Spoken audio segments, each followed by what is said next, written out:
Muito boa tarde a todos os presentes a este importante seminário, a este importante encontro organizado aqui por Cidades e Governos Locais Unidos. Gostaria de dizer, em nome do Ministério da Cultura do Brasil, que é uma honra muito grande recebê-los aqui na cidade do Rio de Janeiro para este momento célebre, esse momento muito significativo, que as atenções do mundo inteiro, de certo modo, se voltam para todos nós, com a ideia de que nós possamos aproveitar todos os ambientes de debate, discussões, conferências, manifestações que se oportunizam nesta Rio +20 para debater e aprofundar as discussões sobre as diferentes soluções para a sustentabilidade. Em particular, para o governo brasileiro, esse é um momento de grande significação, onde nós esperamos estar podendo oferecer a todos a melhor acolhida e também os melhores ambientes para que nós possamos todos realizar o trabalho que o mundo espera que cada um de nós possamos fazer aqui nesses encontros. Nos orgulha mais e nos honra muito também poder estar aqui na abertura, participando deste encontro, que reúne os governos locais, os governantes responsáveis pela gestão dos nossos territórios, cidades, estados, regiões, em especial de estar nesta parceria com Cidades e Governos Locais Unidos. Amanhã, dentro da programação que o Ministério da Cultura do Brasil promove aqui na cidade do Rio de Janeiro, no espaço chamado Galpão da Cidadania, próximo ao Cais do Porto, aqui nesta cidade, nós teremos outra atividade em parceria com Cidades e Governos Locais Unidos, que é o encontro que vai debater as conexões entre cultura e sustentabilidade. Um tema que, para nós, ainda parece bastante inovador na agenda de discussões sobre a sustentabilidade, mas que cada vez mais tem se colocado para todos os governos e para a sociedade de um modo geral como um dos grandes desafios a serem pensados e elaborados para que a sociedade do futuro não perca suas conexões com o passado e para que as sociedades do futuro possam ter em conta a plenitude das manifestações, das necessidades sociais. Em particular, nos honra também aqui poder estar abrindo e participando de uma mesa que trata sobre coesão entre territórios, combate à pobreza. Como falo aqui em nome do Ministério da Cultura, eu gostaria de enfatizar um pouco mais, obviamente, o papel que a cultura tem desenvolvido em muitas iniciativas mundiais, muitas iniciativas de governos locais, de governos nacionais, de governos regionais, nesta tarefa, nessa missão, que é a busca da coesão entre territórios. Nós temos aqui no Brasil dois âmbitos que nós poderíamos tratar esse tema. Eu falo essas palavras iniciais para motivar um pouco aqui a nossa discussão. Em seguida vou apresentar a todos que estão aqui na mesa conosco. Nós temos uma tarefa que o governo brasileiro vem desempenhando nos últimos anos, que é a construção no âmbito institucional de um sistema nacional de cultura, a exemplo do que o Brasil desenvolveu nas áreas da gestão da educação em âmbito nacional e também na área da saúde, o que é uma referência importante inclusive para outras gestões nacionais no restante do mundo, que é um sistema que visa articular plenamente os investimentos, as políticas, tornar coerente relacionadas as políticas e os investimentos, tanto do governo nacional brasileiro, como com os governos estaduais dos estados brasileiros, do Distrito Federal aí incluído. São 26 estados no Brasil, mais o Distrito Federal, 27 governos de âmbito regional, e os 5.200 municípios que estão no mapa do país. Se trata de uma estratégia que visa, principalmente, coordenando e respeitando as autonomias federativas, realizar acordos, né? Definir um posicionamento único e uma estratégia nacional para que nós possamos desenvolver, no nosso caso, no âmbito da cultura, toda a plenitude dos esforços e todas as necessidades e atender as demandas e buscar o cumprimento das metas dos programas que nós desenvolvemos nessa área.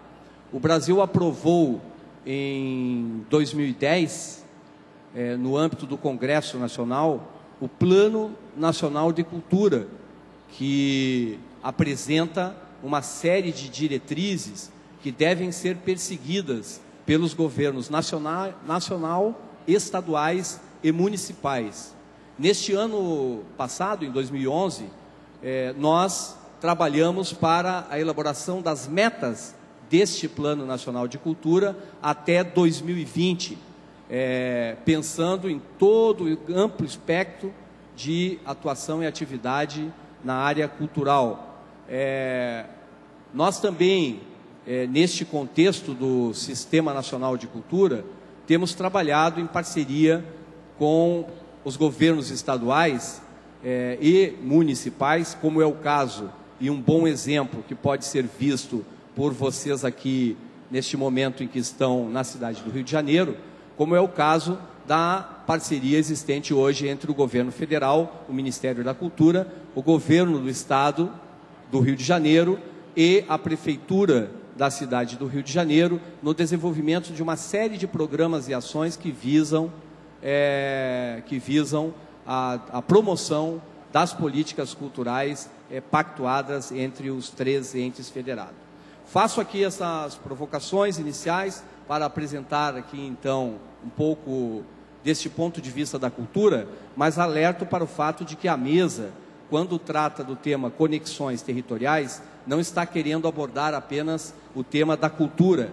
Nós estamos aqui buscando também uma reflexão destas conexões entre territórios e governos para um tema talvez mais amplo e mais desafiador, porque depende de políticas dos mais diferentes setores, que é o tema do combate à pobreza. Passo aqui então a apresentar todas as pessoas que estão aqui presentes na mesa. A deputada maior de Colônia, Henriette Requer, que está aqui participando da nossa mesa. Também o Lord Maior da cidade de Dar es Salaam, Didas Massaburi. Também ao coordenador da UPP Social, Unidade Pacificadora Social aqui do Rio de Janeiro, da Prefeitura da cidade do Rio de Janeiro, e diretor do Instituto Pereira Passos, o Thiago Borba, que está aqui à minha esquerda, e também apresento aqui o presidente da província de Azuay, Paul Carrasco, que está aqui à minha esquerda, e vamos, na sequência, transmitir e passar a palavra a todos eles. Também encontra-se aqui com a gente o coordenador do United National Development Program, Júlio Porteles. Passo a palavra inicialmente, lembrando que são 5 minutos para a primeira rodada para cada um dos painelistas, a nossa deputada de Colônia, Henriette Requer, que ao final da sua fala terá que sair, porque tem um outro compromisso importante também na agenda aqui da Rio+20. Por favor, Henriette.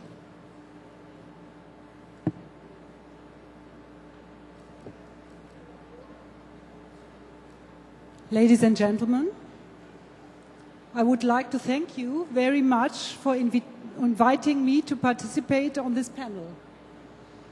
The fight against poverty is in fact a challenge that even we face in many cities in industrial countries. Cologne counts about 1 million inhabitants and is an open, tolerant and metropolitan city with more than 180 nationalities. 30% of the population has a migration background. The biggest community is the Turkish. A new mosque is being finalized this year, the biggest in Europe outside Turkey. There is still a big need to improve the social cohesion in our community. The gap between rich and poor is widening and xenophobia is growing. The community of migrants is growing. Every second child born in Cologne belongs to this community. In general, one of the most important political aims of the City Council of Cologne and the city's administration is the improvement of social cohesion in the community, which is on the one side very strong, but on the other side very fragile. The question is, how can a local authority improve social cohesion and give equal opportunities to all? I think the key fields are access to education, access to the labor market and participation in the society, such as in culture, sports and health system. To achieve inclusion in Cologne, the mayor started a process of a multi-stakeholder and holistic integration concept. One specific attribute was the cross-sectoral approach, for example, by combining in working groups the migrant community with people with handicap. More than 3,000 citizens from different stakeholder groups met regularly in 23 working groups throughout almost 2 years, defining targets for integration and inclusion of the Cologne society. The process was moderated by the city administration and launched by the mayor in 2007. He had invited the citizens to participate in modeling the future society in Cologne. There were some very useful outcomes from this process, such as the creation of the Council of Religions that was established in Cologne, the participatory budget, the political participation of migrants in a council for integration, the initiation of an ongoing process of modeling intercultural programs, the participation in international projects, the financial support of self-organizations of migrants, the growing number of multilingual groups and classes in kindergarten and primary schools as an answer to the need of improving the mother tongue, the qualifying of mothers with migration background, just to name a few.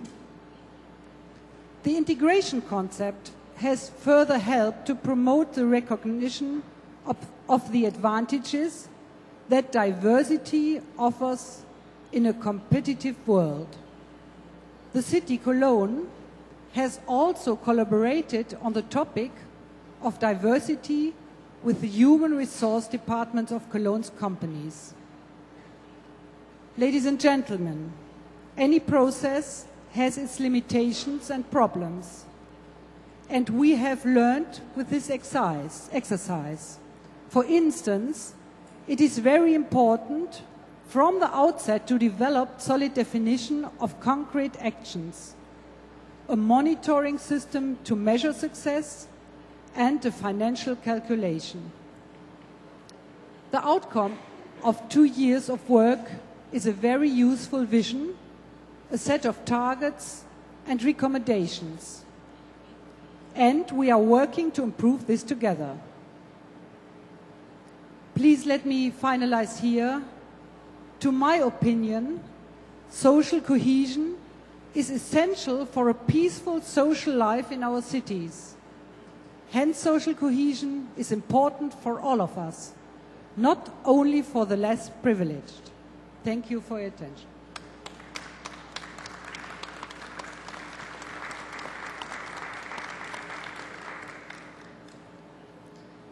Passo a palavra ao Lord Maior de Dar es Salaam, Didas Massaburi.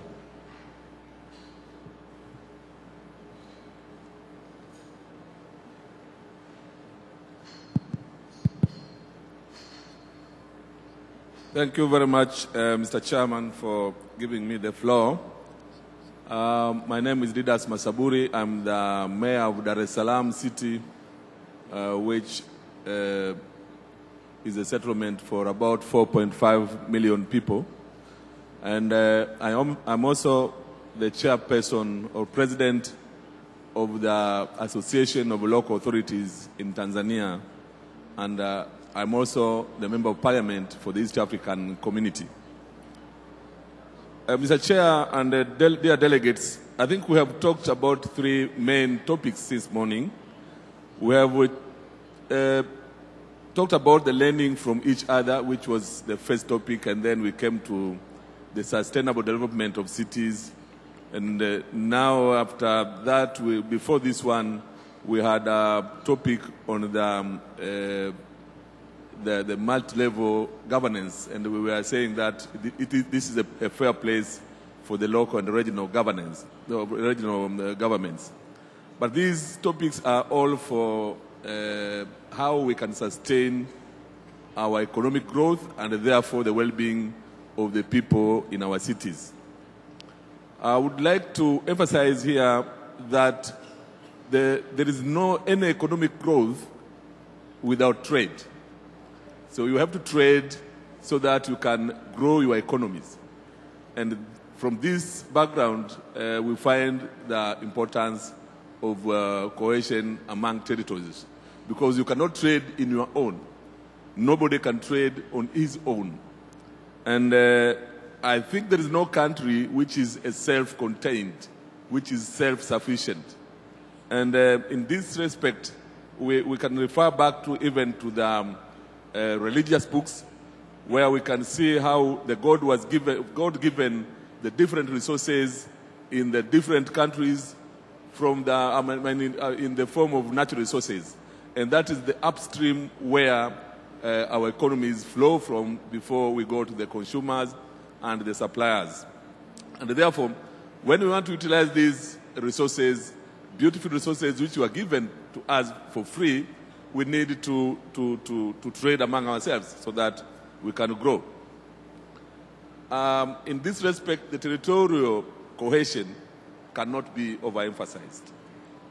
The challenge is which is the right strategy to be adopted among our cities so that we can implement the activities which will increase our cohesion.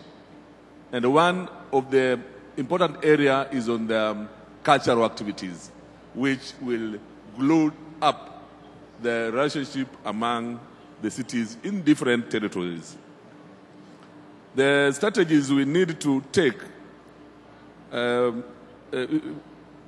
strategize, we need to take a position as a local government and cities in the world.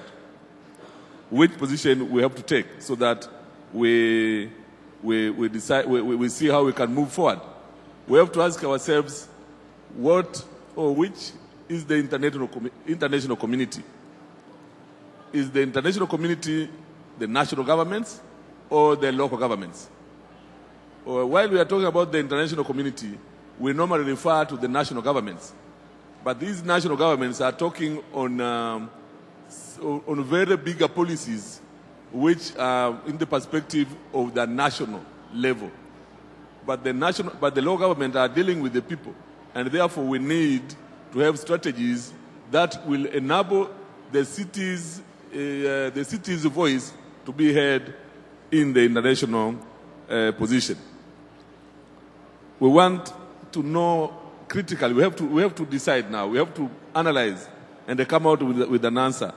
Why we as local authorities and the cities, we do not have representation in the United Nations. We need to try to see how we can better build an institutional arrangement or mechanism which will give us a position in the United Nations as local governance. Because right now we are talking like associations. We are just associations. We are not talking like governments. Most of the local authorities are talking like associations. And to me, I think this should not be the case. Now, I want to give you an example on the EAC, the East African Community, how the East African community is performing, and how do they treat the local government authorities.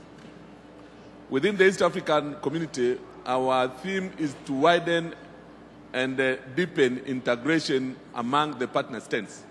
Right now, we have 5 partners: the Tanzania, Kenya, Uganda, Burundi, and Rwanda.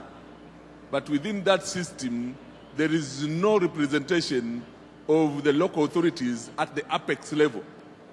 But because we are dealing with economic integration, you can find people like the Business Council being given observer status within the summit, while the local authorities are left behind.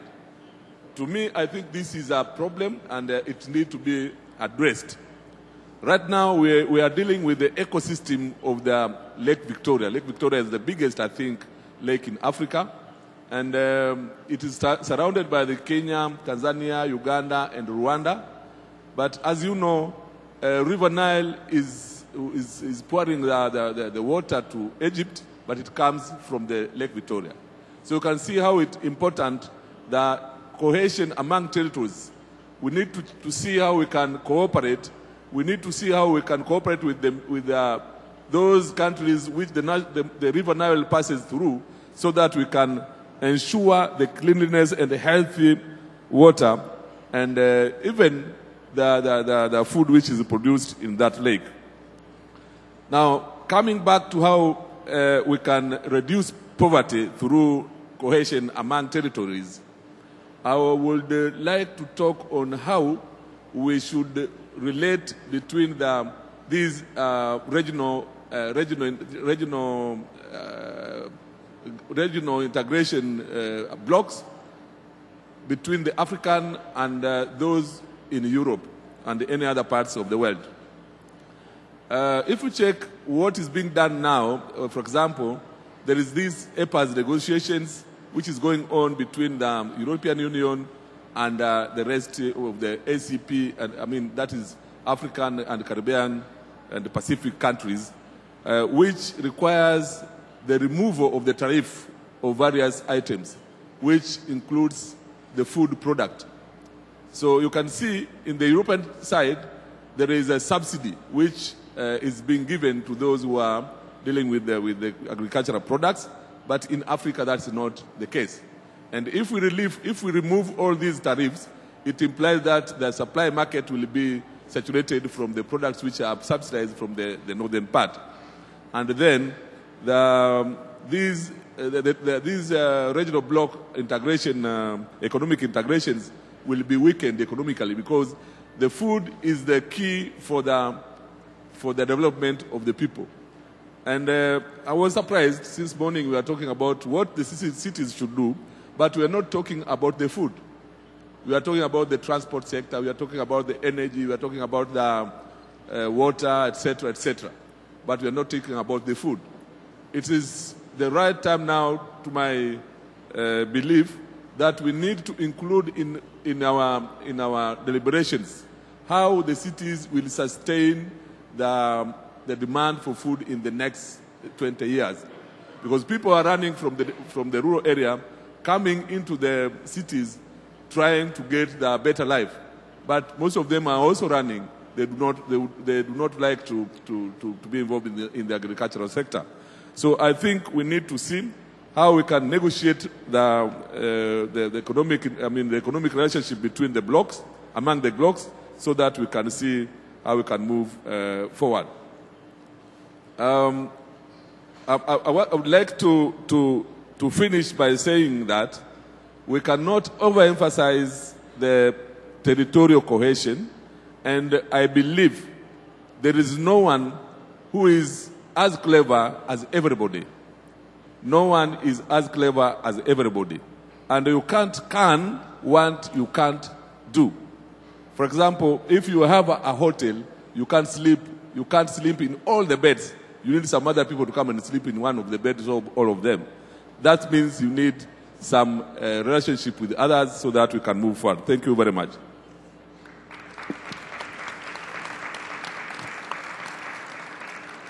Obrigado, Massaburi.